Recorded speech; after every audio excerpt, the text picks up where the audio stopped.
जय हिंद दोस्तों, स्वागत है आप सभी का एक बार फिर से इस न्यू करंट अफेयर सेशन में। रिसेंटली भारत के द्वारा अखंड भारत का हिस्सा रहे सभी देशों को इनविटेशन भेजा गया है। इसमें बांग्लादेश और पाकिस्तान का नाम भी शामिल है। पाकिस्तान ने तो इस इनविटेशन को एक्सेप्ट भी कर लिया है, लेकिन क्वेश्चन बनता है क्यों क्यों भारत ने इन सभी देशों को इनवाइट किया है। क्या एक बार फिर से अखंड भारत का जो सपना है वो जीवित हो सकता है? क्या भारत इन सभी देशों को बुलाकर एशिया में यूनिटी लाना चाहता है? क्या है भारत का मास्टर प्लान? इसी पर आज के सेशन में हम चर्चा करने वाले हैं। इन सभी पर बात करने से पहले मेरी आपसे एक छोटी सी रिक्वेस्ट है, इस चैनल को सब्सक्राइब कर दीजिए, वीडियो को लाइक कर दीजिए, क्योंकि जितने लोग भी वीडियोस देखते हैं बहुत कम लोग होते हैं जो चैनल को सब्सक्राइब करते हैं। तो चलिए स्टार्ट करते हैं। भारत के द्वारा एक इवेंट ऑर्गेनाइज किया गया है जिसका नाम है अनडिवाइडेड इंडिया, अखंड भारत।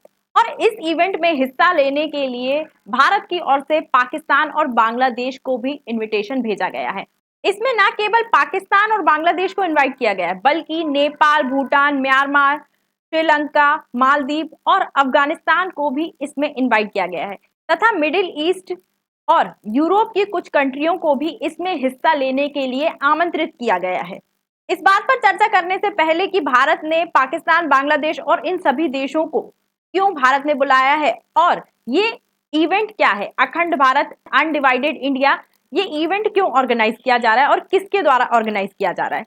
ये इवेंट भारत के मौसम विभाग के द्वारा आयोजित किया गया है। क्यों आयोजित किया गया है? क्योंकि रिसेंटली ये जो विभाग है, भारत का मौसम विभाग, अपने 150 वर्ष पूरे करने वाला है, अपनी 150वीं वर्षगांठ मनाने वाला है। और इस उपलक्ष्य में इस डिपार्टमेंट के द्वारा एक इवेंट ऑर्गेनाइज किया जा रहा है, जिसमें हिस्सा लेने के लिए इस डिपार्टमेंट ने आसपास के सभी देशों को इनविटेशन भेजा है। क्योंकि जब भारतीय मौसम विभाग की स्थापना की गई थी उस समय ये जो सभी देश हैं, बांग्लादेश, पाकिस्तान, म्यांमार, अफगानिस्तान, अखंड भारत का हिस्सा हुआ करते थे। भारतीय मौसम विभाग की जो स्थापना है वो 1875 में इंग्लिश शासन काल में की गई थी तथा इन सभी देशों को इस कार्यक्रम में इनवाइट करने के पीछे भारत का उद्देश्य है कि क्षेत्रीय सहयोग को बढ़ावा मिले और जो हमारी साझा विरासत थी, जो हमारी साझा हिस्ट्री थी, उसे हम फिर से याद कर पाए तथा वैज्ञानिक और मौसम संयोग को मजबूत करना है। क्योंकि अगर प्राकृतिक आपदा आती है तो वो एक देश तक सीमित नहीं रहती, वो आसपास के सभी देशों को प्रभावित करती है। तो क्षेत्रीय संयोग इस क्षेत्र में बढ़ना बहुत ज्यादा इंपॉर्टेंट हो जाता है। MID भारत का बहुत ही ज्यादा इंपॉर्टेंट डिपार्टमेंट है। ये मौसम की सही जानकारी देकर लोगों को आने वाले समय के लिए तैयार करता है, जैसे सर्दी कब पड़ने वाली है, गर्मी कब पड़ने वाली है, वर्षा कब होने वाली है, जिससे जो लोग हैं वो आने वाले समय के लिए अपनी योजना को बनाकर रखें। जैसे अगर हम उदाहरण ले सकते हैं किसानों का, किसान मौसम विभाग के जो आंकड़े हैं उन पर नजर रखते हैं ताकि वो अच्छे से फसल बो पाए और साथ ही आने वाली समस्या से वो निपट पाए। साथ ही जो प्राकृतिक आपदाएं होती हैं उनके बारे में भी ये जो विभाग है वो सटीक जानकारी देता है और चेतावनी देता है, ताकि जो लोग हैं वो एक सही सुरक्षित स्थान पर जा पाए और लोगों की जान को बचा पाए। भारत के साथ साथ भारत के पड़ोसी देशों के लिए भी ये जो डिपार्टमेंट है उतना ही ज्यादा इंपॉर्टेंट है जितना कि हमारे लिए। क्योंकि भले ही इस डिपार्टमेंट की स्थापना ब्रिटिश शासन काल में हुई, लेकिन जिस स्थिति में आज ये है, जितने अच्छे तरीके से आज ये वर्क कर रहा है, उसका पूरा श्रेय भारत को जाता है।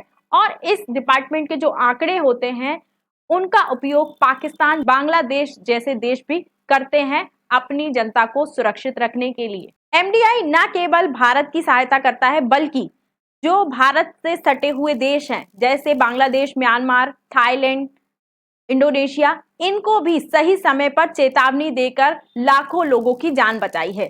जैसे अगर हम एग्जाम्पल ले तो 2004 में हिंद प्रशांत क्षेत्र में एक बहुत बड़ी सुनामी आई थी। उस सुनामी की चेतावनी MDI के द्वारा आसपास के सभी देशों को दी गई थी। ये आप जो मैप में देख रहे हैं ये है सुनामी का केंद्र। इससे सटे सभी देशों को MDI ने सही समय पर चेतावनी देकर लाखों लोगों की जान बचाई थी तथा एमडीआई की इन्हीं सफलताओं के चलते पाकिस्तान जैसे देश ने भी एमडीआई के इस इनविटेशन को एक्सेप्ट कर लिया है। अभी बांग्लादेश की ओर से कुछ न्यूज नहीं आई है कि वो इस इनविटेशन को एक्सेप्ट करेगा या फिर रिजेक्ट करेगा, लेकिन हो सकता है कि बांग्लादेश एंड मौके पर इसमें आने से मना करते। इस इवेंट के साथ साथ एमडीआई की एक झांकी भी इस बार की भारतीय गणतंत्र दिवस का हिस्सा बनने वाली है। तो दोस्तों, एमडीआई के द्वारा अपनी 125वीं एनिवर्सरी पर उठाया गया ये कदम, इस कार्यक्रम का ये आयोजन ये दिखाता है कि एमडीआई और भारत कैसे क्षेत्रीय एकता को बढ़ावा देते हैं और कैसे एशिया में एकता स्थापित करने के लिए भारत सज्ज है। आपकी क्या राय है इस इवेंट के बारे में, हमें कमेंट में लिखकर जरूर बताइए। आज के सेशन में इतना ही। आई होप आपको ये वीडियो अच्छी लगी होगी। वीडियो अच्छी लगी है तो चैनल को सब्सक्राइब कर दीजिए, वीडियो को लाइक कर दीजिए और अधिक जानकारी के लिए आप हमारे टेलीग्राम ग्रुप या व्हाट्सएप ग्रुप से जुड़ सकते हैं। Thank you.